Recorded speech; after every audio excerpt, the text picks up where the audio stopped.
It all kicked off on my birthday, of all days it could have picked. We had about 30 people squeezed into our small house. Every corner felt full. The kitchen was jammed with food trays, candles, and loud voices bouncing off the cabinets. It smelled like meat, sugar, and hot metal from the oven. My wife, Ashley, moved through the room like she owned everything in it. The party, the house, even the air felt like it bent around her.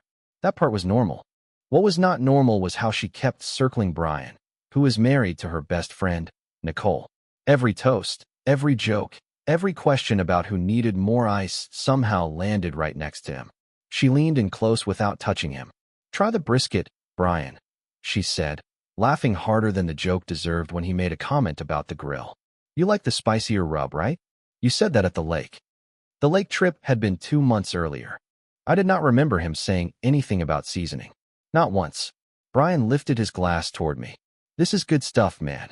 "Thanks," I said, and I checked the oven timer. That was a normal host move. A normal birthday move. I told myself it was nothing. Just being friendly. Maybe Ashley wanted Nicole to feel welcome. Maybe she was covering for me because I was stuck working the grill most of the night. It was my birthday, so I let it slide. If I had known where it was heading, I would have cut the cake early and sent everyone home. The next morning, I picked up bottles and folded chairs, putting the living room back the way it was supposed to be.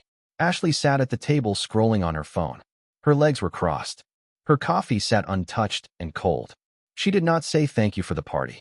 Instead, she said, "We need stronger lights in the backyard." Everyone said it felt dark. I tied up a recycling bag and set it by the door. "Everyone or Brian?" She looked up like I had said something rude. "Do not be weird. I am just asking."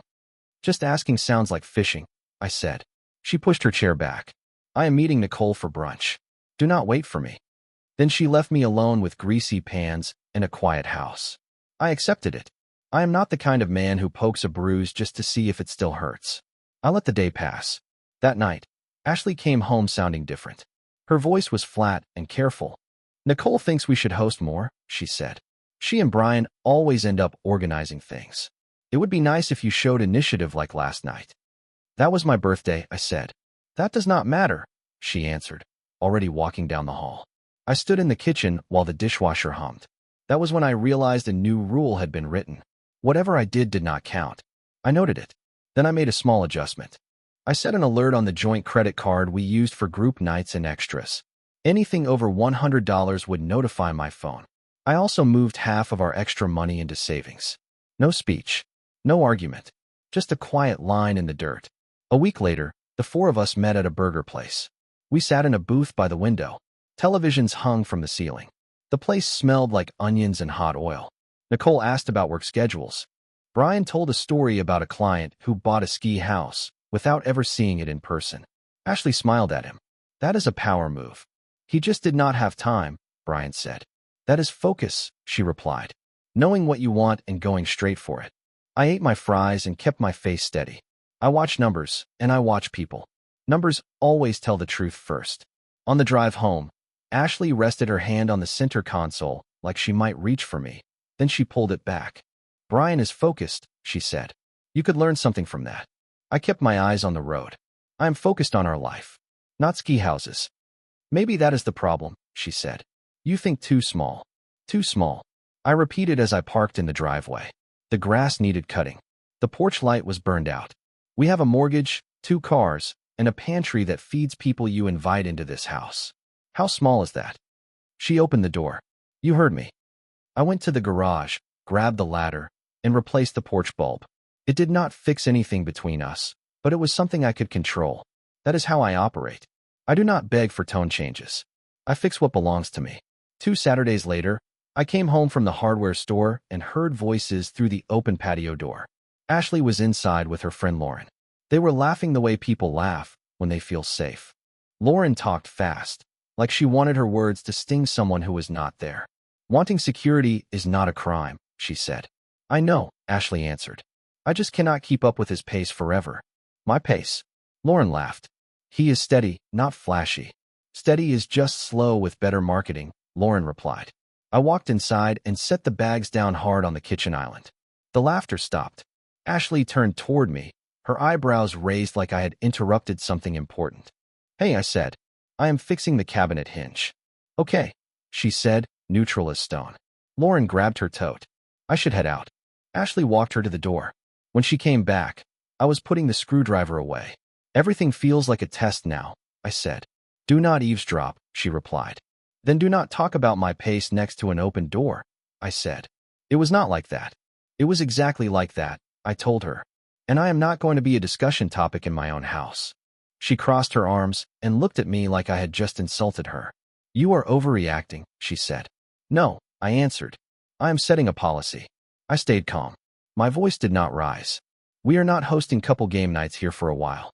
I am using that time for work and my own schedule. If you want to host, you can plan it on your side of the calendar. You cannot just decide that, she said. I just did, I replied, and I poured the hinge screws back into the box. That was initiative number 2. Time redirected. Expectations reset. No yelling. No doors slammed. No demands made. I simply stepped away from a situation where I was being measured against other men in my own home. She did not speak to me for the rest of the night. The next morning, she set a cup of coffee in front of me and placed a plate of eggs on the table. It was the first soft shift. Hey, she said, her voice almost warm. I got your favorite coffee beans. You were right about the card alerts. I spent too much on the last party. I am sorry. I will be more careful. I took a sip. The coffee was good. I noticed that. She rested a hand on my shoulder. You know I do not mean those things. Lauren just talks too much. Lauren talked too much. I nodded. I am serious, she said. I get it. She did not actually get it, but she knew she needed to act like she did. I let the apology sit there between us. I did not shove it away, and I did not grab onto it either. 40 minutes later, she was texting again, her smile back, her voice lighter. The world had tipped back in her favor for the moment. I gave her a little space. I did not give her everything. For about 2 weeks, she kept herself in check. Then the comparisons came back, slow and quiet, like weeds pushing through cracks. Nicole posted pictures of their kitchen renovation. One night, Ashley showed me her phone and said, they did not even wait on the contractor. We are not tearing apart a working kitchen because someone online did it, I said. She frowned. Sometimes I feel like you would be happy living in a starter home forever. I would be happy living in a house where people respect the man paying the mortgage, I replied, and I went to the garage. That was when I started running at night. It cleared my head. It put space between her tone and my sanity. A small habit, big payoff. Then she started coming home late. Girls' night, she announced one Thursday. We are watching a documentary at Nicole's place. Enjoy, I said. I will be at the shop late. I run a small fabrication business. Deadlines do not care about personal drama, so I let work keep my mind steady. She came home after midnight. She set her keys down quietly and went straight to the guest bathroom to shower. I heard the water running and did some math in my head. She had left at 6 in the evening. Our town is not complicated. Nothing is 40 minutes away except the next county. The second time she came home late, she was lighter than she had been in months. Not calm, not relaxed, excited. She was humming. You are in early, I said from the couch. It is not early, she replied, checking the clock, then looking at me like the clock had betrayed her. You said 9. I answered, still watching the baseball game. It is past midnight. She pulled off her earrings. We lost track of time. Who is we? Me, Nicole, Lauren. I nodded and muted the television. I opened the notes app on my phone and typed a short list. Thursday night, late return. Guest bathroom shower. Gas station charge on the edge of town at 11:22 at night from the card alert. Extra mileage on her car when I filled the tank Saturday morning. I let the list sit. Facts matter more than feelings to me. A week later, my phone buzzed again. Another alert from the joint card. A charge at a boutique hotel 2 towns over. I messaged Ashley and kept it plain. Got an unusual charge on the card. Did you use it? She replied 10 minutes later. Oops. Nicole paid for takeout, and I covered the hotel room at the concert venue. Easier that way. Cancel it if you want. I will pay you back. We had never talked about a concert. I closed the message and stared out the shop window at the loading dock. My crew was finishing a rail job. I swallowed the urge to walk out and drive until the gas gauge dropped. Instead, I made a call. Daniel, I said when he picked up. He has been in the private investigations business for 20 years. We met through a client who needed background checks. You got time to look into some dates and locations? I do, he said. We met at a small strip of offices near downtown. His place was bare. Desk, chair, filing cabinet. Nothing to distract the eye. He slid a legal pad toward me. Start from the beginning. I gave him the facts. Names. Patterns. 2 hotels from the card alerts that did not match our normal life. I did not sound desperate. I sounded practical, like a man hiring a mechanic. How far do you want me to go? He asked. Far enough to end doubt, I said. He nodded. Give me a few days. I went home and cooked dinner. Ashley walked in around 7 and saw the pans on the stove. You cooked? She asked. Yeah. You said you were tired of takeout. I served the plates. She took hers carefully, like it was a peace offering. Halfway through dinner, she reached across the table and rested her fingers on my wrist. I have been tense, she said. I am sorry if I have been sharp with you. Work has been insane lately. There it was. The second soft turn, bigger than the first. Work is always insane, I said. That is just life. I know, she replied. I miss us. I looked at her long enough for her to believe the bridge was still standing. Long enough for her to step onto it. For the next 2 days, Ashley played at closeness. She texted me during the day. She asked how things were going at the shop. She sent me a picture of a sunset from the studio parking lot. I did not hand over my heart like a trophy. I responded. I kept my routine. I stayed on schedule. I went for my runs. On Friday, Daniel called. You at the shop? He asked. Yeah. I will swing by with what I found. He showed up with a manila envelope, sat across from me, and laid everything out. No blown-up photos. No dramatic speeches. Just clean records. License plate hits from a parking garage camera in the next town over. Nights, she said she was out with friends. A hotel front desk log showing a room booked under 2 names. Hers and Brian's. An upgrade form because the first room did not have the view he wanted. Timestamps that lined up perfectly with my credit card alerts. Message logs between a contact saved as the letter M on her phone and a second number I did not recognize. Pulled from a cloud backup after Daniel applied quiet pressure through her email access. Nothing graphic. Nothing emotional. Just logistics that matched her stories a little too well. I thanked him and paid him. He did not offer sympathy. I appreciated that. I do not like being handled. I sat alone for an hour after he left, flipping through pages, marking dates. Then I opened a message thread I had never used before. A direct message to Nicole. Hey, this is David. I need to ask you something that is going to sound crazy. Do you have 10 minutes? She replied in 2. What is wrong? It is not a phone conversation. I typed. Can you meet me at the coffee place near the library? She sent a thumbs up. 10 minutes later, she walked into the cafe looking confused. Nicole is a straight shooter. No fluff. Her eyes scan a room like a teacher taking attendance. She slid into the booth across from me. Talk. I placed the envelope between us. Read this. Then tell me if your weekend stories match his. She blinked. Brian. She opened the papers slowly. Read. Turned a page. Read more. Her mouth tightened. No, she whispered. No, he would not. I did not rush her. I let her read every line. Breathe, I said. Keep going.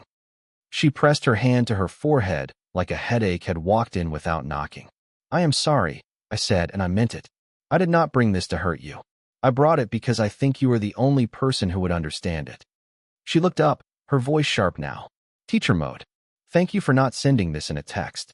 I respect you too much for that. She slid the papers back toward me, then pulled them halfway back. Wait, look at these dates. She tapped 2 lines with her nail. Those are the same weekends he told me he had last-minute travel. I covered for him. Dentist appointment. My sister's barbecue. Patterns do not lie, I said. She pushed the envelope fully back. What are you going to do? I already did something, I said. I met with a lawyer yesterday. Papers are drawn up. No court fight. Straight split. Equal terms. Signed on my end. Her eyes widened. You move fast. I move when respect leaves, I said. I am not begging anyone to stay. She closed her eyes for a moment. When she opened them, they were steady. Okay, I want out too. I will call my own lawyer. No drama. Clean break. I nodded. I will give you copies of everything. Use it or do not. I do not want chaos. I want closure. We sat there while the cafe hissed steam and people talked around us. The world kept moving. That felt right. My life was still in motion. What is your plan? She asked. I am glad you asked, I said. Because having a plan is the only thing keeping this bearable. She leaned forward. Tell me. I laid it out simple. No yelling. No wrecking the house. We let them expose their own schedule. They were predictable to the minute. Right on time, Ashley texted me. Girls' weekend. Concert in the next town. Leaving Friday, back early Monday morning. Staying with Sandy and Lauren. Service might be spotty. Love you. I turned my phone so Nicole could see it. She snorted. Brian told me he has a conference in the city until Monday. Leaving Friday at noon. I shrugged. They like symmetry. Nicole stared at my screen. What now? Now, I said. You pack a bag and stay in the guest room at my place this weekend. We make breakfast together Monday morning. She walks in. No yelling. No accusations.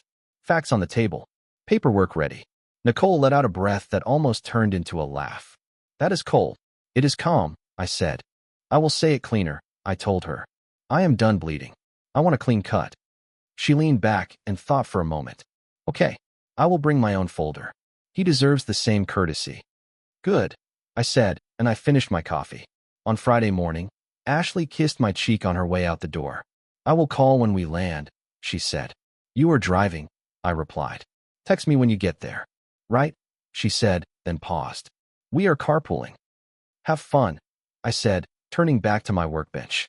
After the door closed, I changed the alarm passcode, adjusted the thermostat schedule, and moved my watch charger into the guest room. That was not spite. That was logistics. It is the science of not letting chaos control your comfort.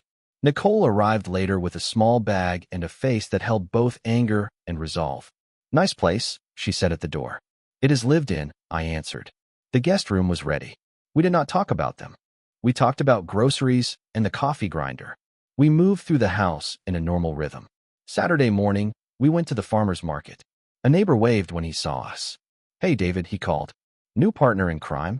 A house guest, I said easily. Nicole is staying with us while her place gets treated for ants. He nodded. They are bad this year. Nicole lifted a bag of apples. So are we. That night, Ashley texted a blurry picture of a stadium crowd. I replied with a thumbs up. Nicole looked at her phone and shook her head. He sent me the same picture, she said. Sunday stayed quiet.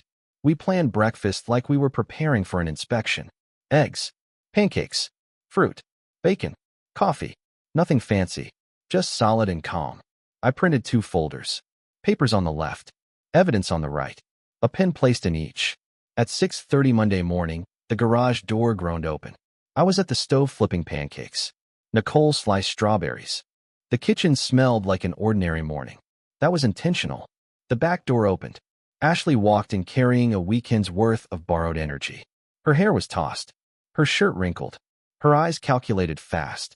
She froze like she had stepped into ice water. Her mouth opened. Nothing came out. I did not rush to fill the silence. I slid a pancake onto a plate and pushed it across the island. Nicole did not turn around. She finished cutting strawberries and set the knife down. Good morning, I said. Hungry. Ashley blinked. What is this? Nicole finally looked up, cool and steady. How was the concert with my husband? Ashley tightened her grip on her overnight bag. Her eyes jumped from Nicole to me to the folders on the counter. Panic flashed, then calculation, then reality set in. I recognize that shift now. I do not know what you think you are doing, she said. I am making breakfast, I answered. And I have laid out everything you need for a quick resolution. What resolution? She snapped, then lowered her voice. We can talk. Just us. No speeches, I said. We are past that. This is about action. I pointed to the counter. The folder on the left finalizes our separation. The folder on the right lists weekends, charges, and the hotel upgrade form with both your names on it because Brian wanted a different view. There is more, but that is enough. I already signed, I continued. You can sign too, or you can leave. Either way, this ends today. She drew in a breath that did not settle. You did not even ask me. I did not need to, I said. I hired a professional to confirm what I already knew. And I watched you walk out of this house lighter than you have been in months. I am not running a courtroom. I am enforcing a boundary. Her voice shook. This is extreme. What is extreme is living beside someone who treats me like a placeholder while auditioning replacements, I said. I am not a placeholder. Nicole leaned forward. You used my name as cover, she said. You used my house as a prop. And you smiled the whole time like I was stupid. That ends now. Ashley's face collapsed, then stiffened, then softened. 3 masks in 5 seconds. None of them worked. She dropped her bag by the stool and opened the folder with sharp movements. She skimmed the first page. "You are not even listening to me," she tried again. "I am listening for your signature," I said. She flipped to the evidence side and stopped at the upgrade sheet with her name beside his. Her eyes closed. Her lips pressed tight. When she opened her eyes, tears ran without effort. "Please," she said. "We can fix this. We can reset. I was stupid." "That word does not help," I replied. "You made choices. Choices have outcomes. I am choosing mine." She reached for my arm. I stepped back just far enough that her hand met empty space. "Do not do this," she whispered. "You already did," I said.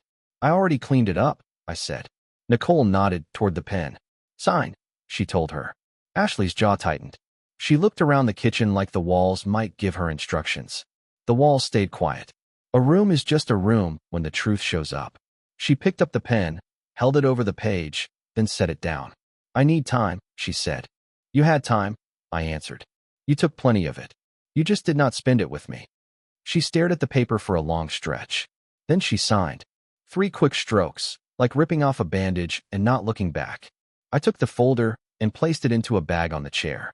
"I will handle the rest," I said. "Pack what you need for now." I changed the alarm code. "When you are ready to pick up more things, text me.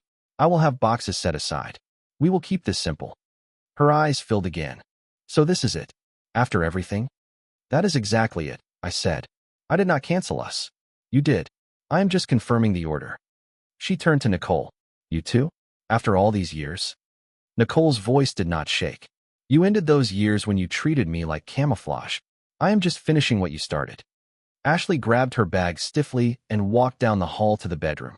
We heard drawers opening, hangers sliding, the sound of someone moving through a life they misunderstood. She came back with a small duffel bag. Her eyes were swollen but dry. She stopped at the doorway.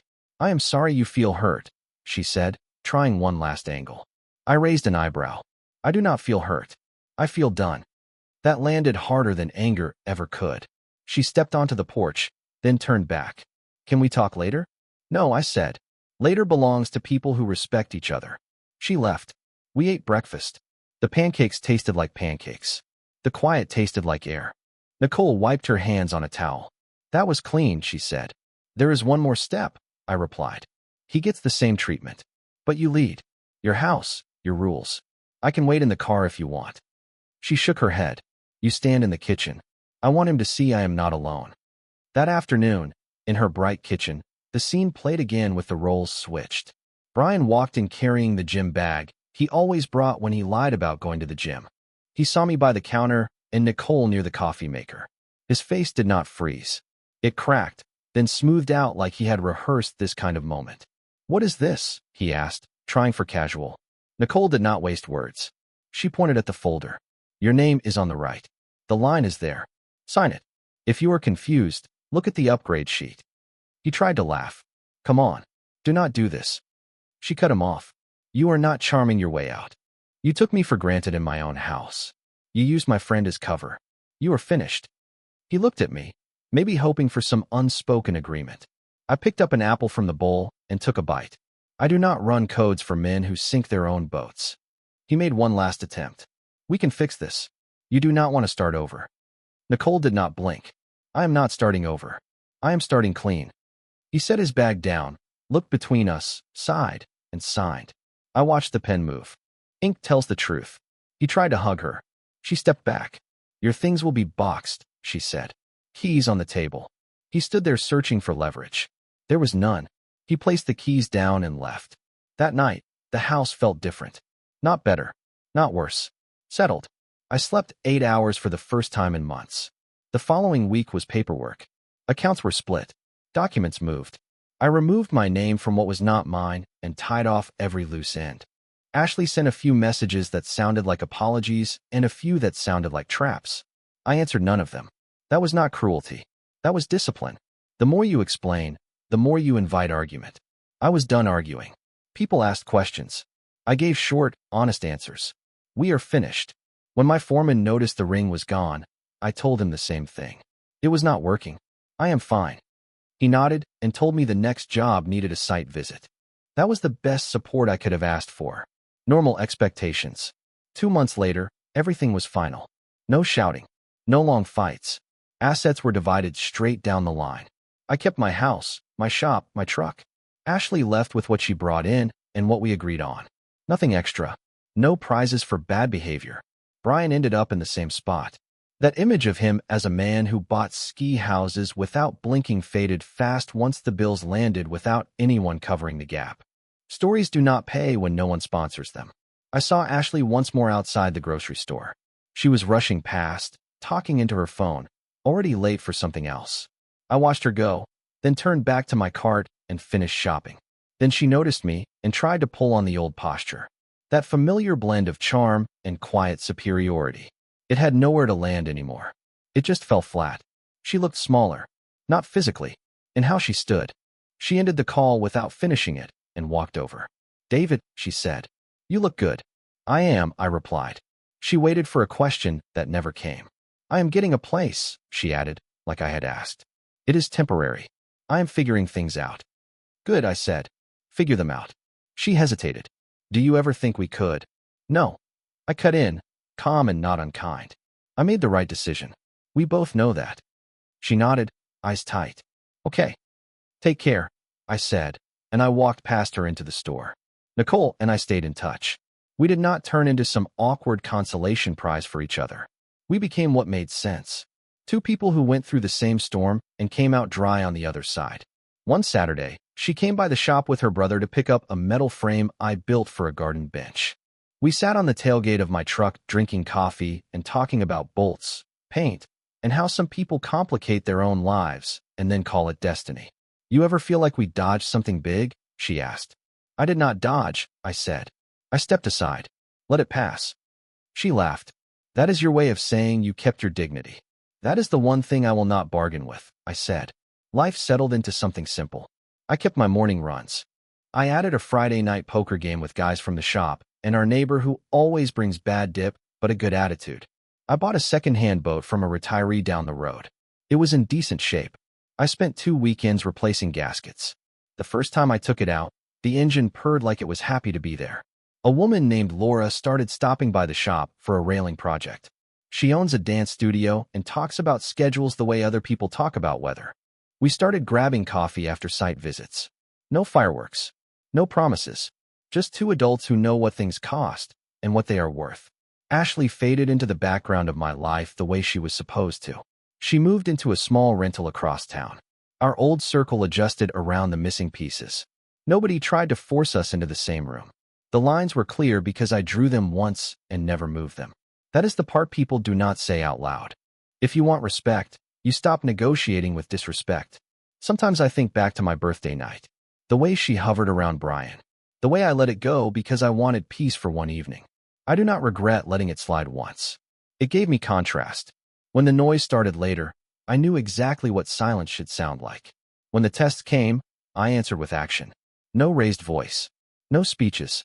Just decisions that matched the facts. People like to imagine dramatic endings. Big confrontations. Applause. That is not how real life works.